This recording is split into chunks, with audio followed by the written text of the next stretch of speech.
جس سمت وہ ذیشان گیا، ساتھ ہی منشی رحمت کا قلم دان گیا، لے خبر جلد کے غیروں کی طرف دھیان گیا، لے خبر جلد کے غیروں کی طرف دھیان گیا، میرے مولا میرے آقا تیرے قربان گیا۔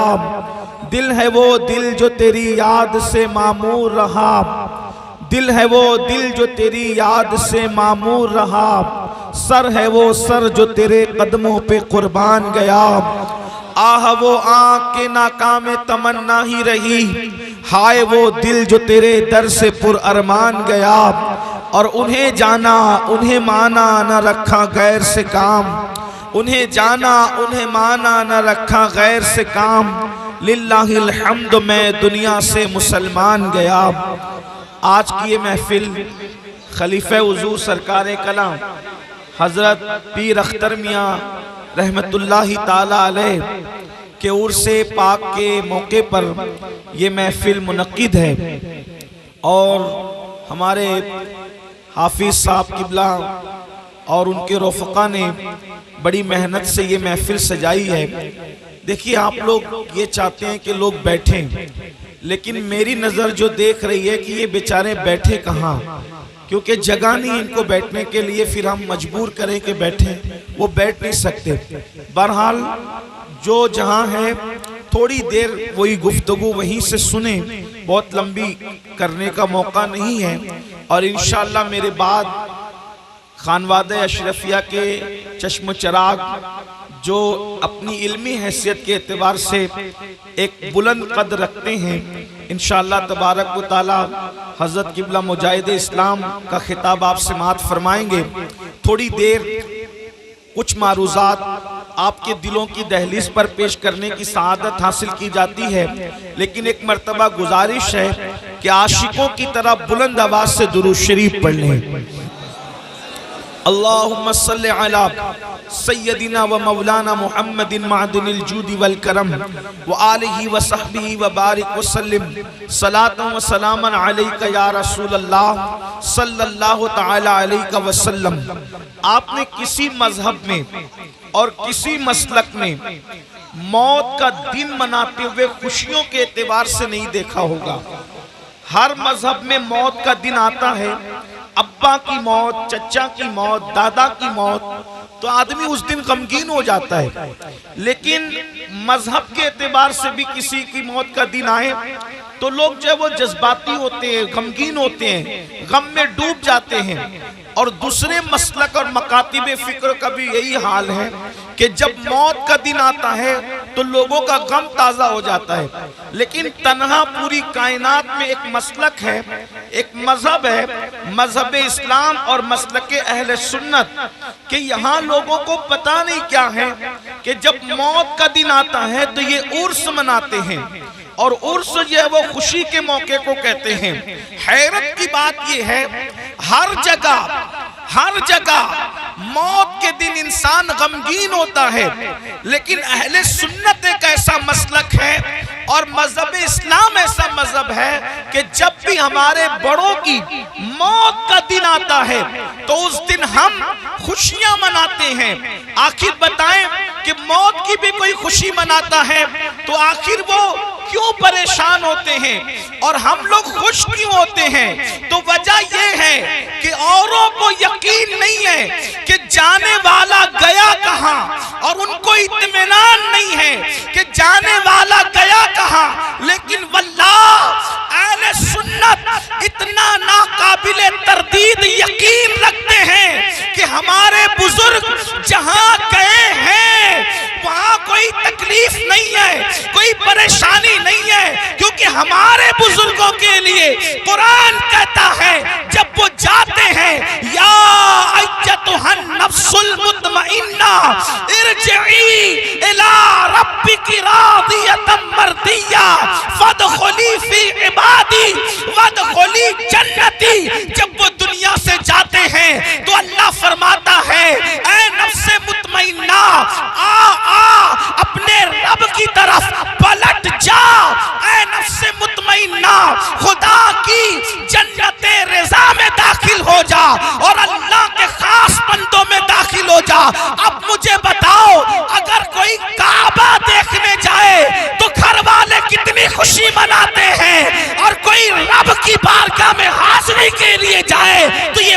خوشی کا نہیں ہے تو پھر کیسا مقام ہے؟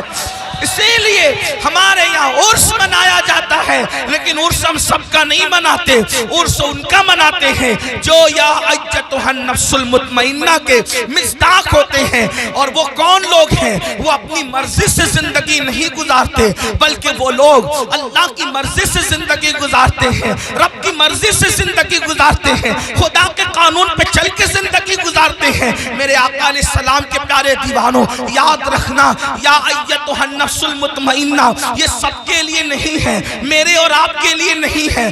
اس وقت تک جب تک ہم اللہ کو راضی نہ کر لیں، خدا کے قانون پر زندگی نہ گزاریں۔ آج میں نے جس آیہ کریمہ کی تلاوت کی ہے اس عرس پاک کے موقع پر، اور ایک بات میں آپ کو یہ بھی بتا دوں، اگر واقعی آپ اور ہم اللہ کو راضی کر لیں تو ہمارے ماننے والے ہمارا عرس کریں یا نہ کریں، کسی کے ماننے والے اس کا عرس کریں یا نہ کریں، اگر اللہ راضی ہے تو اس کی قبر پر انسانوں کی بھیڑ لگے نہ لگے، جس سے خدا راضی ہوتا ہے وہاں اللہ فرشتوں کی بھیڑ لگا دیتا ہے، رحمت کے فرشتوں کو نازل فرماتا ہے۔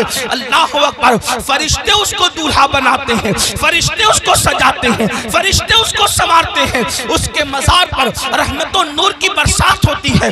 قرآن کہتا ہے ان رحمت اللہ قریب من المحسنین، بے شک اللہ کی رحمت اس کے نیک بندوں کے قریب ہے۔ تو اللہ ہم بھی نیک بنیں، اللہ کو راضی کریں۔ اللہ اکبر، آئیے قرآن کہتا ہے، اب میں اپنے اصل عنوان کی طرف آتا ہوں، بہت توجہ کی ضرورت ہے میرے آقا علیہ السلام کے پیارے دیوانوں۔ اس دنیا میں اللہ والے بھی آئے، اس دنیا میں ہم بھی آئے، لیکن فرق اتنا ہے، اللہ والے کھانا دیکھ کر اللہ کو نہیں بھولا۔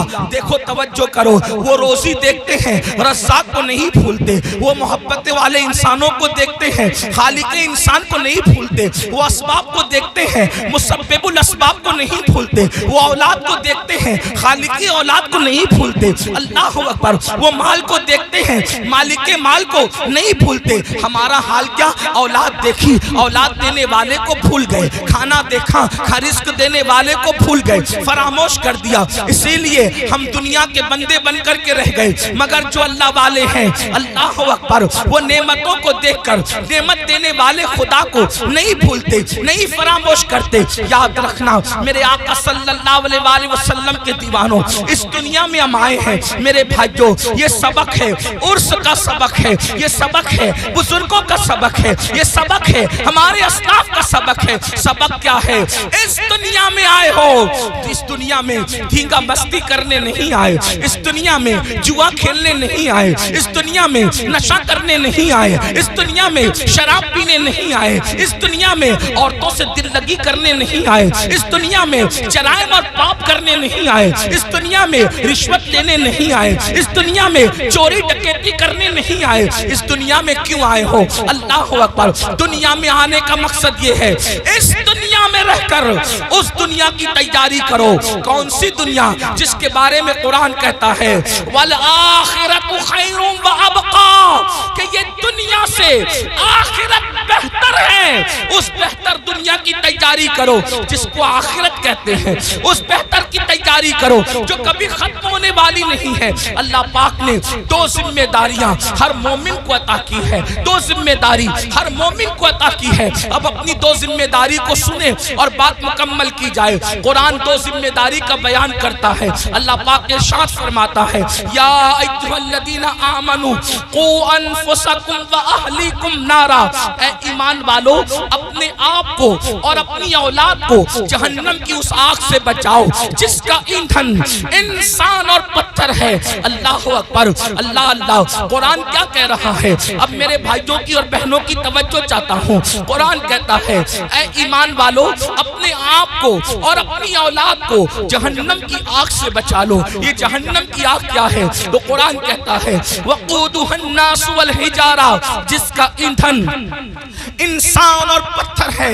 یعنی وہ لکڑیوں سے نہیں سلگائی گئی، یعنی وہ کوئلوں سے نہیں سلگائی گئی، بلکہ اللہ جہنم کی آگ پتھر سے اور انسانوں سے سلگائی جائے گی۔ اللہ کے حبیب غیبدہ نبی صلی اللہ علیہ وسلم کا فرمان سنو، جہنم کیا ہے، جہنم کی آگ کیا ہے، جہنم کے دہکتے ہوئے ہوئے شعلے کیا ہے؟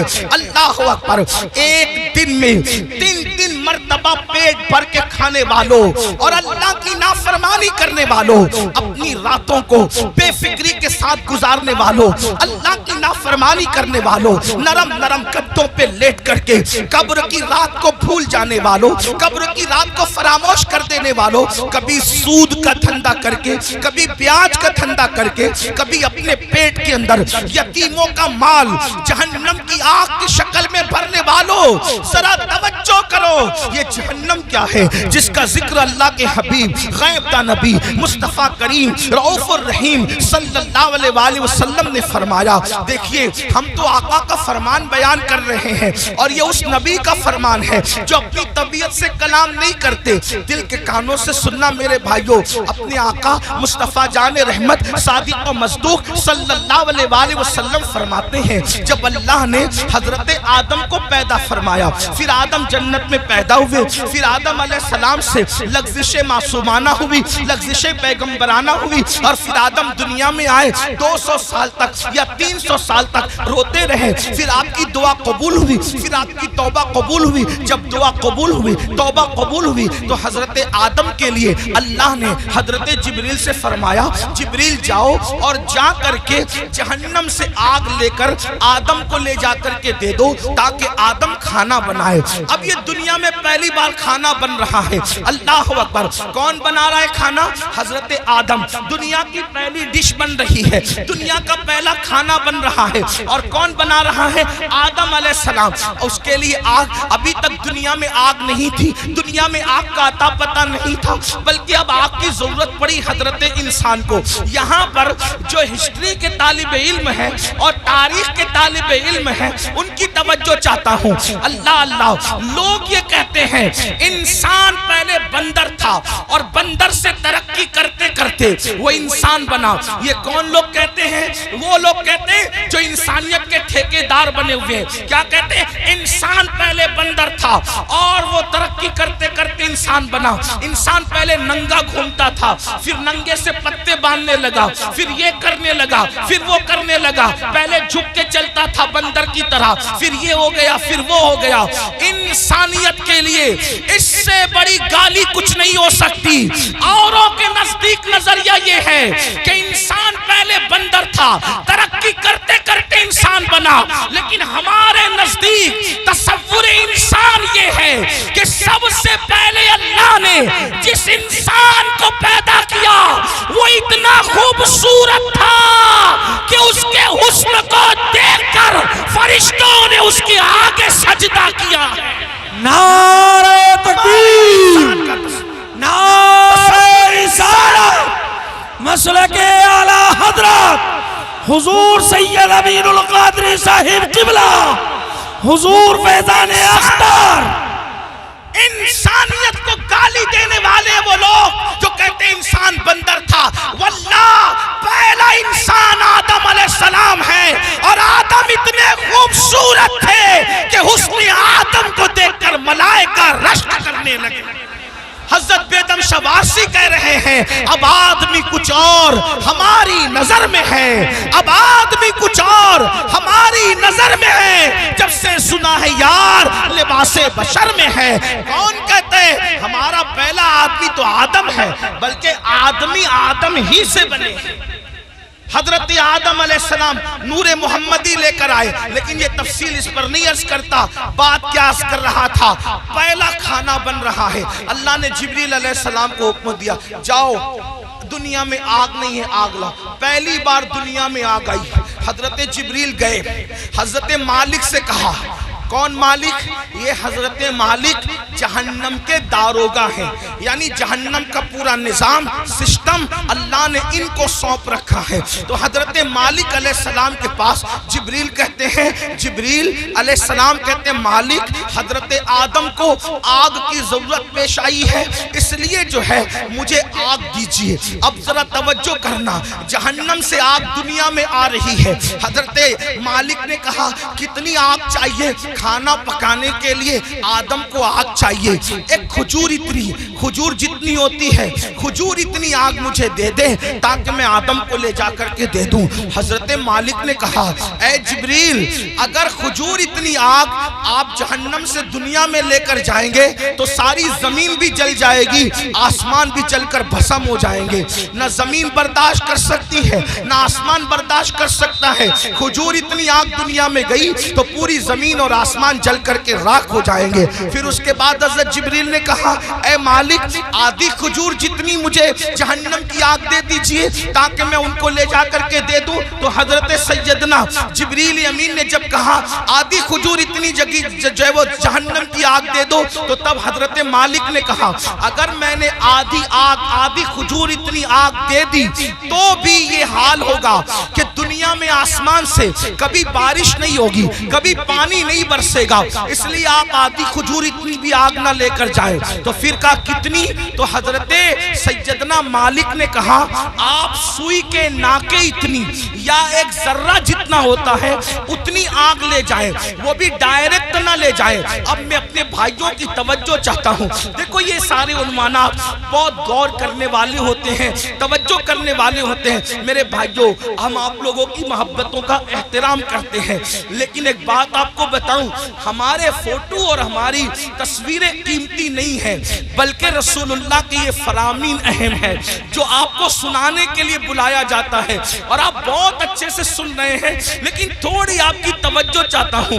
اتنی لمبی روایت میں نے پڑھی، اب اصل جو ہے وہ جس مقصد کے لیے پڑھی وہ یہ ہے، حضرت جبریل نے ایک کھجور اتنی آگ مانگی، منع کیا گیا، آدھی کھجور اتنی آگ مانگی، منع کیا گیا کہ بارش نہیں ہوگی آسمان سے، پھر ایک ذرے کے برابر آگ دی گئی۔ تو حضرت مالک نے کہا اس کو بھی ڈائریکٹ نہ لے جائیں بلکہ اس کو پہلے دھلا جائے۔ تو ذرہ برابر آگ حضرت جبریل کو حضرت مالک نے دیا، 70 مرتبہ جبریل علیہ السلام نے اس جہنم کی آگ کو رحمت کے پانی سے دھویا، اس کو واش کیا، دھویا، اور 70 بار دھونے کے بعد پھر اس آگ کو ذرہ برابر دنیا میں لایا گیا۔ لیجئے حضرت آدم، یہ کھانا بنانے کے لیے ہے، تو حضرت آدم نے فرمایا اس کو پہاڑ پہ رکھو۔ جب وہ ذرہ برابر جہنم کی آگ جس کو 70 بار دھویا گیا تھا، ندی کے پانی سے نہیں، نہروں کے پانی سے نہیں، دنیا کے پانی سے نہیں، بلکہ رحمت خدا کے پانی سے 70 بار اس ذرے کو اور ذرہ برابر آگ کو دھویا گیا تھا۔ اور جب حضرت جبریل نے اس کو پہاڑ پہ رکھا تو پہاڑ پہ وہ ذرہ برابر آگ پڑی تو پورا پہاڑ جل کر کے بھسم ہو گیا، اور وہ ذرہ برابر آگ نے جب پہاڑ کو جلا دیا تو وہ فوراً جہنم کی طرف لوٹ گئی۔ پہاڑ کے جلنے سے، اس آگ کے اثر سے جو دھواں نکلا تھا، وہ دھواں پتھروں میں، لوہے میں اور جن لکڑیوں میں آگ ہے ان میں گھس گیا۔ اللہ اکبر!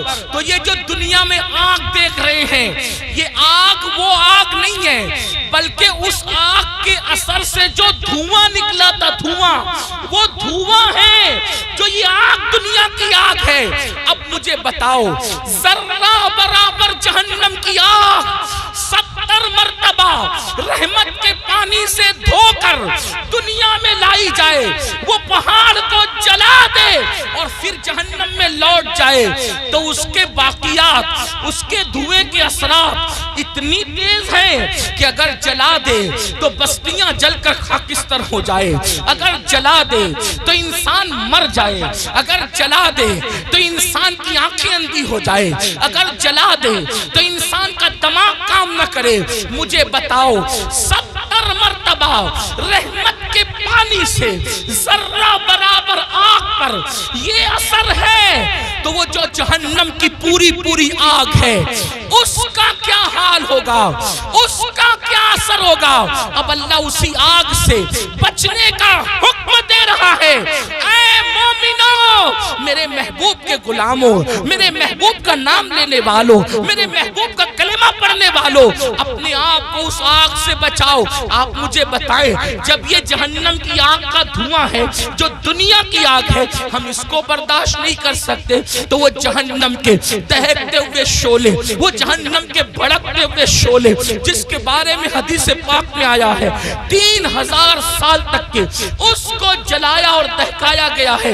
اب جہنم کی آگ مکمل سیاہ ہے, مکمل کالی ہے. اب وہ کس کے لیے ہے؟ آئیے اب ترتیب وار کچھ لوگوں کا ذکر سن لے. اللہ اللہ, کاش اپنی کمزوریوں پہ رحم کر کے, کاش اپنی کمزوریوں پہ رحم کر کے ہم اپنے آپ کو جہنم سے بچانے کی فکر کرتے, اپنے بچوں کو جہنم سے بچانے کی فکر کرتے. آئیے میں ایک حدیث پڑھتا ہوں, طویل حدیث رسول پاک صاحب لولاک سیاح افلاق صلی اللہ علیہ وآلہ وسلم کی. اللہ اکبر. آج بہت سارے جرائم, بہت سارے گناہ ہمارے سماج میں بڑھتے جا رہے ہیں. ان میں سے ایک گناہ کیا ہے؟ فلم دیکھ کر, سیریل دیکھ کر, پکچر دیکھ کر لڑکے اور لڑکیوں میں آپس میں افیئر کا معاملہ جگ رہا ہے. اور اب شاید ہی کچھ بچے اور بچیاں ایسے ہوں گے کہ جو افیئر سے محفوظ ہیں الا ماشاءاللہ. اور اس کے بعد پھر یہ افیئر کے معاملات, افیئر کی داستان انسان کو زنا تک لے جاتی ہے. اور یہ زنا کیا ہے؟ اب سنیے, اللہ اکبر, میرے اور تمہارے سچے نبی صلی اللہ علیہ وآلہ وسلم فرماتے ہیں آج زنا بڑھ رہا ہے. بلکہ آپ کو بتاؤں یہاں تک کہ لکھنے والوں نے لکھا ہر منٹ پر کہیں زنا ریکارڈ کیا جا رہا ہے دنیا میں. تعفن ہے زنا کا, تعفن ہے بدکاری کا. اللہ اکبر. ہیرو ہیروئن کے چکر میں انسان اب زنا کو گناہ بھی نہیں سمجھتا. آؤ آؤ اپنے نبی کا فرمان سنو, اپنے سچے رسول کا فرمان سنو اور اپنے آپ کو جہنم کی آگ سے بچا لو. اللہ کے سچے نبی, غیب دا نبی صلی اللہ علیہ وآلہ وسلم فرماتے ہیں کہ جب قیامت کے دن زانیوں کو میدان محشر میں لایا جائے گا, اللہ اللہ اللہ کرے کسی کو کوئی یہ گناہ نہ کرے, اور اگر کسی نے کی ہو تو وہ جلد سے جلد توبہ کرے, اس گندگی سے نکلے. اے میری قوم کے جوانوں, گندی فلمیں دیکھ کر, گندی پکچریں دیکھ کر کس میں ڈوبے جا رہے ہو؟ اللہ اکبر. زنا کے بارے میں تمہارے اور میرے سچے نبی صلی اللہ علیہ وآلہ وسلم ارشاد فرماتے ہیں کہ جب زانیوں کو قیامت کے دن میدان محشر میں لایا جائے گا تو پورا میدان محشر ان زانیوں کو پہچان لے گا. یعنی جنہوں نے دنیا میں زنا کیا ہے محشر ان کو پہچان لے گا. اور وہاں پر یہ جلسے اتنا مجمع نہیں ہوگا, 1000 2000 10,000 لوگ نہیں ہوں گے, لاکھ 2 لاکھ 10 لاکھ لوگ نہیں ہوں گے, کروڑ 10 کروڑ لوگ نہیں ہوں گے, ارب 10 ارب لوگ نہیں ہوں گے, بلکہ سارے اولین اور آخرین ہوں گے. انبیاء وہاں ہیں, صحابہ وہاں ہیں, اولیاء وہاں ہیں, سب وہاں ہیں. اور میرے اور تمہارے سچے نبی فرما رہے ہیں زانیوں کو, دنیا میں زنا کرنے والوں کو جب قیامت کے دن لایا جائے گا تو ان کو سب پہچان لیں گے. اس کی وجہ کیا ہوگی؟ اگر حدیث میں نہیں آتا تو میں بیان کرنے کی ہمت نہیں رکھتا. میرے مخدوم زادے سامنے موجود ہے. اس طرح کے عناوین جو ہے میں محفل کے اندر کہنے سے احتیاط کرتا ہوں, لیکن جب دل ٹوٹتا ہے اور قوم جو ہے جس آگ میں جل رہی ہو اور پھر رسول اللہ کا فرمان ہو تو پھر میں حیا کے پردے میں آپ کے دلوں کے دروازے پر یہ بات ضرور رکھ دینا چاہتا ہوں. سنو سنو, زنا کے اڈوں کی طرف جانے والے جوان, یقیناً یہاں جو لوگ موجود ہیں وہ ایسے نہیں ہیں, لیکن آپ کو مخاطب کر کے ان تک خدا کے بندوں تک آواز پہنچانا ہے جو اس آواز کے مستحق ہیں, ان بچیوں تک آواز پہنچانا ہے جو اس آواز کی مستحق ہے. سنو, اللہ کے رسول سچے نبی فرماتے ہیں کہ زانیوں کو جب قیامت کے دن لایا جائے گا تو پورا محشر ان کو پہچان لے گا. پہچاننے کی وجہ کیا ہوگی؟ آقا فرماتے ہیں ان کی شرمگاہوں سے اتنی گندی بدبو آئے گی, اتنی خطرناک بدبو آئے گی کہ میدان محشر ان کی بدبو کو دیکھ کر ان کو پہچان لے گا. ذرا اندازہ کرو, زنا کی وجہ سے شرمگاہیں سڑ کر بدبو دار ہو چکی ہوگی اور اس سے بدبو آئے گی. محشر پہچان لے گا, میدان محشر کے لوگ پہچان لیں گے. مجھے بتاؤ جس کے منہ میں بدبو آتی ہے وہ کتنا شرمندہ رہتا ہے دنیا میں. نادان,